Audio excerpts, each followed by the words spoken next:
Hello everyone, and welcome to my Young and the Restless official 24 channel. I hope everyone is having a wonderful day. Before we begin, please hit the subscribe button and give this video a thumbs up. Sharon panics in a locked room with Nick as Nikki and Victor confront Kane. Audra says she's looking for chance to provide an update on Damien's death when she runs into Victor in the train car. He asks her how things are going with Kyle Abbott and stops her from fleeing. Audra is asked to sit with Victor. She claims that she and Kyle convinced Kane to support the notion of a perfume fight, but that he has other ideas now that Damien has been killed. She was meant to woo Kyle Abbott, Victor recalls her. According to her, there are sparks beneath the disagreement. She cautions that although Kyle believes he is currently in control, Victor should have faith in her that everything is proceeding as planned. Victor Y&R. Being stuck there with Kyle presents Audra with a fantastic opportunity, Victor reminds her. Michael enters and informs Victor of an urgent issue. Audra is warned by the mistake that she has until tonight to fulfill her end of the agreement, failing which all bets are off. She flees, and Michael informs Victor that something has occurred that is more important than their individual circumstances. Kane has put Nick and Sharon under house arrest, Michael informs Victor. It's blatant and probably against the law. They were escorted off the train and imprisoned somewhere by Carter and an armed security guard. Victor asks if Chance is aware of this because he finds Kane's rudeness incomprehensible. In Michael's opinion, no. This is over, says Victor. The Sonofabich is operating beyond the legal boundaries. That's what worries me. Michael groans as he stalks off. So will I. Victor Michael. Diane and Jack interrogate Kyle. Kyle encounters his parents in the maze and inquires as to whether they have seen Victor. They haven't, but they just seen Carter, Kane's assistant, and another man who appeared to be security leading Nick and Sharon to the chateau. They seem to be being held against their will, which worries them. Jack gripes about the mysteries that keep coming up here. Kyle questions whether the murder was related to the detention. He is aware that Kane is suspected by some. As usual, Jack complains that they aren't being given the details. When Audra eventually showed his true hand, Kyle tells his parents that the entire business swindle was a ruse to trick him. Now that he dropped the hammer, he must make sure she never gets better. Diane Jack Kyle. Jack and Diane are curious about Audra's hand gesture. Kyle claims that the dispute about perfume was a pretext to get him there and get near him. He thinks she arranged for Victor to be seduced and persuaded to break the agreement he had made with Claire's grandfather. Diane asks whether she came on to him, not surprised. Kyle responds, very much. He maintains that he was not duped and bemoans the fact that she manipulated the emotion by bringing up Damien's murder. Diane questions why she would put her relationship with Nate at danger. Jack asks to know the specifics of his contract with Victor, and Kyle responds, because she's vile. Kyle informs them that his love with Claire is his obsession. What does Joshua Morrow say about Michael Graziardi? Jack loses his temper over Kyle's bargain with the devil. They would have attempted to stop him, according to Kyle. He was aware of the danger. Claire was upset, and Victor would not stop. When Diane asks, what was the offer you made him? Kyle responds that he promised Victor $5 million and the removal of Genoa City if he ever betrayed or hurt Claire. Jack and Diane are devastated. Kyle claims that he would never harm Claire because he loves her. He must locate Victor and inform him that Audra was a complete failure. Diane Jack Kyle. Jack cautions against confronting Victor at this moment. Kane believes Damien was trapped in the line of fire and that Nick attempted to kill him. When Victor learns that Kane took his son, he will be incensed. Avoid Victor for the time being. Kane faced. In the maze's dining area, Nikki locates Kane and lashes out at him for holding her son and Sharon captive. Kane explains that his lawyer suggested that he take this action. Amanda is defending her customer. My son is not a threat to you, yells Nikki, but Kane argues that the evidence seems to indicate otherwise. Nikki inquires as to if Chance approved of this. He lacks the power to hold people against their will. Kane maintains that all he wants is to find out what's going on. Nick and Sharon are safe at a location where Nick cannot hurt him, thus nothing will happen to them. Nikki Kane. Nikki is furious that her son poses no threat to Kane, who reminds out that her son has repeatedly threatened him in public. She contends that, like the others, he is simply frustrated. He contends that Nick's restroom contained the murder weapon. According to Nikki, Someone is conspiring against him. Her son wouldn't be foolish enough to discover the murder weapon in his own toilet if he attempted to kill him. She cautions that although he is welcome to visit her, he should be ready to face her if he pursues her children. Nikki Kane. When Chance can demonstrate that someone else is at fault, Kane promises to free Nick and Sharon. Whether Nick was set up or not is a point of contention. Kane might be framing him, Nikki believes. According to Kane, Nick hates him. According to Nikki, that does not imply that he attempted to murder him. She cautions that she is running out of patience. She has a daughter at home who needs her, and he has taken her son away after luring them there and keeping them cut off from the outside world. Whatever became of you? How did you get so vicious and malevolent? You really are your father's son now. Restricted. Nick and Sharon quarrel with Carter in the chateau's basement. Sharon tells him that since she done nothing wrong, she shouldn't be kept there. As they object, Carter locks them in the room and assures them that a delectable dinner is arranged. On Chic, Josh Griffith says. Nick listens at the door and hears no one outside. Sharon has a flashback of being confined to the mental hospital and beating on the door to escape. She starts to become restless. She is asked what's wrong by Nick. Is this bringing to mind the clinic? Sharon affirms that it is strikingly similar. Nick reminds her that Jack and Diane witnessed them being brought away, so people are aware of their presence. Victor will go crazy when he learns that Chance would never approve of this. Nick assures her that their agreement to maintain focus is just temporary. They can't stay there for very long. Kane. Sharon Nick. Sharon tries to crack jokes while they look around for something to help them escape. She will cry if she doesn't laugh. It pains Nick to have taken her there. He questions how she manages to remain composed. According to Sharon, it is her responsibility to keep him composed during this journey. She's not really that calm in her heart. This is the last thing she needs. Nick laments. He yells and bangs on the door. According to Sharon, it's better to be incarcerated with a companion. Even Phyllis. Considering how many times Nick has saved her, she has no regrets about sticking up to Carter. Fumes. Lauren. Lauren discovers Michael lost in thought in the train car. What happened with Victor? She asks. According to Michael, the exchange was tense. Lauren makes fun of Victor for mistreating Michael. His decision to resign was the right one. So, Michael thinks. She inquires as to whether Victor felt grateful that he had found him and updated him as a friend. Lauren rages that Michael doesn't understand loyalty when he responds, no, She is incensed that Victor keeps injuring him in this way.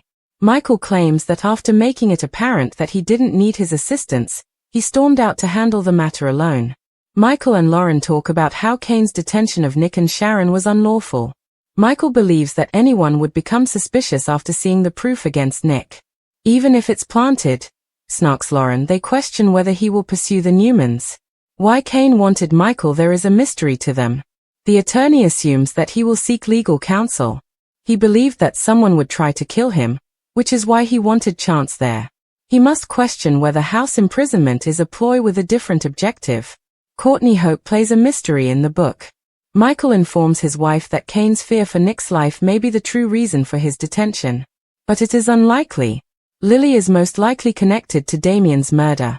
Nick's imprisonment serves as a negotiating tool for Kane, who wants Chancellor. Given that Kane already has an empire, Lauren finds it hard to comprehend why he would want Chancellor so much. Michael believes it's because Kane and Jill had a tight relationship. Colin reportedly made amends with his daughter prior to his passing. Colin had the opportunity to uncover secrets about Chancellor from Jill and share them with others before to his passing. Heinleigh's unexpected selection as Vicky's future lover. Why wouldn't anyone else be aware of it? Lauren asks. According to Michael, it might have gone unnoticed. She inquires as to what he believes to be the secret. There must be more to this issue, but Michael is unsure. Why else would Kane be so focused on acquiring this particular business? Michael Lauren. Nikki is agitated, Lauren says, and if she approaches him before Victor, God forbid. She inquires as to whether Michael believes Victor will reach him. Michael is skeptical, particularly if this is a component of a larger scheme. Lauren inquires as to whether Michael can do anything to secure Nick and Sharon's release. Until a judge or the police step in, Michael's options are limited. As the ruler of his realm, Kane is free to do as he pleases. Victor locates Kane. Kane advises Nikki to keep his father out of the maze. Everything is fair game when you come for my family, Nikki growls, but Kane isn't playing a game. They are playing a life-size board game, she claims. According to Kane, he is not a monster. He didn't intend for all of this to occur, and he is devastated by Damien's passing. I only value what I can get out of other people, Nikki rants. She inquires as to what he would like in return for her son's liberty. How much do you charge? Victor shows up and yells at Kane, telling him that his game is done. He will promptly release Sharon and his son. Kane inquires, or what? You don't want to find out, cautions Victor. Victor Nikki Kane. Victor approaches Kane and tells him that pursuing his family was a grave mistake. Victor yells, my son did not commit that murder and you damn well know it. As Kane starts to talk, he is pursuing Chancellor by using him and his female friend, Sharon, as leverage. Tell me that isn't true, looking me in the eye. Victor Kane. Kane gripes that they assume the worst about him. His desire to survive is his first objective. You killed a man and you're blaming my son, Victor says. He wouldn't pursue you. You are aware of that. There will be hell to pay if you don't let him go. Carter suddenly shows up and yells, Sir, he speaks softly into Kane's ear. Victor Kane Carter. Carter follows Kane as he leaves after saying something came up. Gawping, Nikki asks, what? Victor shares his concept with his wife. As Victor stalks out into the maze, Nikki warns him to use caution and says, wait here. Sharon faces difficulties. Nick tells Sharon that they had been stuck together before when they are still in the locked chamber. They make a joke about how this is their first time being imprisoned in France. She finds it incomprehensible that Kane would believe Nick would wish to murder him. Since they arrived, Nick acknowledges that he hasn't exactly been cool. He attended his bachelor celebration once, but they were never best friends. What is all of this, really?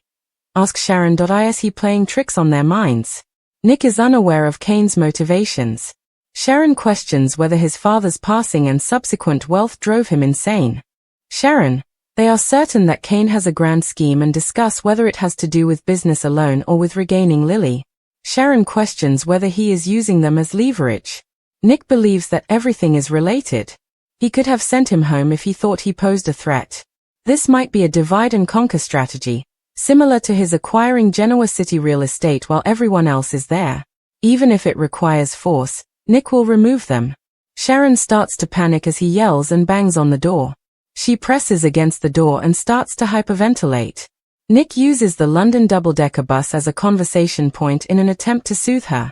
Sharon informs him that she is stranded once more and that he is also in danger. He gives her a hug and assures her that nothing bad will happen to them. Y&RS Sharon Nick. Sharon and Nick are shocking. Kyle's fury? Kyle, still in the maze, lashes out at his parents for Victor's dismissal of Claire's emotions in order to prove a point. He's as mad at the mustache for that as Victor will be at Nick's imprisonment. Carter abruptly passes by as Diane and Jack are desperately attempting to calm their son and warning of Victor's fury. Victor is behind him. Snarling, Kyle says, Hey Victor, have you got a moment to speak?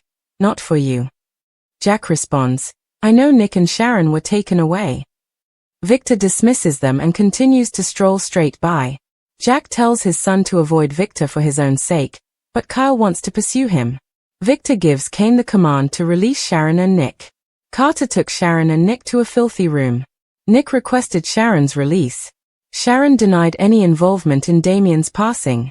Later, Carter promised, they will eat a delectable dish. He secured the door. Nick shouted and banged on the door. A flashback in black and white showed Sharon locked in the room where Martin had imprisoned her. Returning to the present, she informed Nick that she would not allow him to be dragged away alone. People are aware that they have been taken away, Nick noted. He promised to keep Sharon safe. Nick was shocked that he had brought Sharon along on this escape. In an attempt to lighten the situation, Sharon quipped that Nick had made a small mistake in judgment. Sharon acknowledged that she wasn't as composed as she appeared. Nick knocked on the door once more. According to Sharon, being imprisoned alongside someone is preferable than being by yourself. Even Phyllis? Nick inquired. Yes, even Phyllis, Sharon said after hesitating. Sharon was informed by Nick that they had previously been locked in a room together. Kane might be upset with Nick because he didn't invite him to all of his weddings, Nick joked. Sharon questioned whether Kane was merely playing tricks on them. Nick claimed to have a plan, but he was unsure of what it was. Kane was clever and crafty, Nick added. Sharon concurred with Nick that their large social circle hasn't helped them deal with Kane. Nick implied that Kane had a grand scheme of some sort. According to Sharon, Kane was keeping them in order to obtain Chancellor Industries. Nick summarized Kane's activities, pointing out that he purchased Genoa City real estate. Nick tried to exit by hammering on the door once more.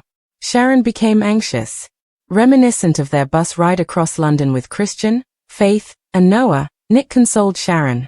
Sharon observed that Nick was in danger this time and that she was once more confined against her will. After Nick assured Sharon that nothing would happen to her, Sharon gave him a hug. While searching for Chance in a train cabin, a nervous Audra bumped into Victor. Victor urged her to stay. He wanted to know whether there had been any developments in her connection with Kyle and reminded her of their agreement. By telling Victor that Kane wanted to participate in the perfume competition with Audra and Kyle, Audra attempted to reassure him. Audra was asked by Victor why she hadn't sparked the fuse earlier. When Audra warned Victor that Kyle would believe he had the upper hand, she was expecting him to brag that he was on her. Audra assured Victor that he would receive his results. Michael then asked to speak with Victor since he had urgent news, interrupting them. Victor warned Audra that all bets were off if she didn't deliver by tonight. Michael joked that he would not inquire as to the nature of that. "It's none of your business," joked Victor. Michael informed Victor that their current predicament outweighs their recent argument. Michael informed Victor that Nick and Sharon were placed under house arrest by Carter and an armed guard. Victor inquired as to Kane's location. He was curious as to whether Chance was aware of this. Victor bounded off on his own, despite Michael's invitation to accompany him to confront Kane and offer legal counsel. Lauren then arrived, glad to see her hubby. Michael gave her an update on his encounter with Victor. "Victor has no idea what loyalty is," yelled an irate Lauren. Michael informed Lauren that Victor had gone to face Kane. Lauren questioned whether it was legal in France or anywhere else to keep Nick under house arrest. Michael remembered that Kane would need Michael to carry out his intentions. That must be the reason they were there, Lauren surmised. Michael questioned whether Nick's house detention was a component of a larger scheme. Kane wanted Chancellor Industries, Michael noted. When Chancellor had his empire, Lauren couldn't see why he was the big end game. According to Michael's theory, Chancellor Industries, Jill, and Colin are connected. Lauren pondered what the potential secret might be. Although Michael was unaware, he had a hunch that Kane's desire for Chancellor was more complex than first appeared. Lauren pointed out that if their child was in danger, other people would also become agitated, not just Victor. She questioned Michael about what he could do to secure Sharon and Nick's release. Michael claimed that until the police showed up, his hands were tied. Nikki discovered Kane after stumbling through the tangle of bushes. She questioned him about his security crew taking Nick.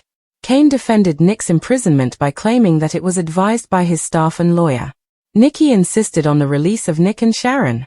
Kane was scolded by Nikki, who claimed that Nick wouldn't have concealed the knife in his room if he wanted Kane dead. Nikki angrily told Kane that pursuing her children was a very different matter than pursuing her company. When the cops showed there and Kane produced proof that Nick was innocent, he promised Nikki that he would free Nick and Sharon. Kane was accused of setting Nick up by Nikki. "You have my son in captivity," Nikki yelled. She reminded Kane that he was treating Damien's death like a game and that he had separated everyone. Nikki questioned how Kane inherited his father's cruelty and evil. Kane requested that Nikki refrain from discussing Colin. "I don't want any of this to happen," he said. "Kane only values what he can get out of people," Nikki yelled. She inquired as to what he would like in return for her son's liberty. Victor broke off their argument. "Kane Ashby. See me," Victor yelled. Victor insisted on the release of Nick and his buddy Sharon. He claimed that Kane was unwilling to learn the consequences of non-compliance. Victor questioned Kane about if he was using Sharon and Nick as leverage to obtain Chancellor Industries. "I want to stay alive," Kane remarked. Victor blamed Nick and accused Kane of killing a man. Victor said, "Kane, you know he wouldn't come after you." After saying, "You have hell to pay if you don't release him," Carter cut them off and said something into Kane's ear. Kane left after apologizing. Then Victor got out as well. Jack and Diane told Kyle that Carter and a man who looked like he worked security were escorting Nick and Sharon away. Diane was relieved to see Kyle doing well. Kyle revealed that he exposed Audra's plot to deceive him. He claimed that after dropping the hammer, he must now ensure that she will never get better. Kyle told his parents that Audra had cheated on him. He told both his parents that he refused. According to Kyle, Audra pretended to be close to Damien by using his murder as a pretense. Diane questioned Audra's decision to jeopardize her relationship with Nate. According to Kyle, it's because she's disgusting. Jack questioned Kyle about why he didn't approach Diane and him for assistance. Kyle claimed to be knowledgeable. He was aware that Victor would not change his mind no matter what he or Claire did. Kyle claimed that what he did was necessary. What did Kyle promise Victor? Diane inquired. Kyle disclosed that he made his promise to Victor in paper, saying that he would give him $5 million and leave Genoa City if he ever hurt Claire.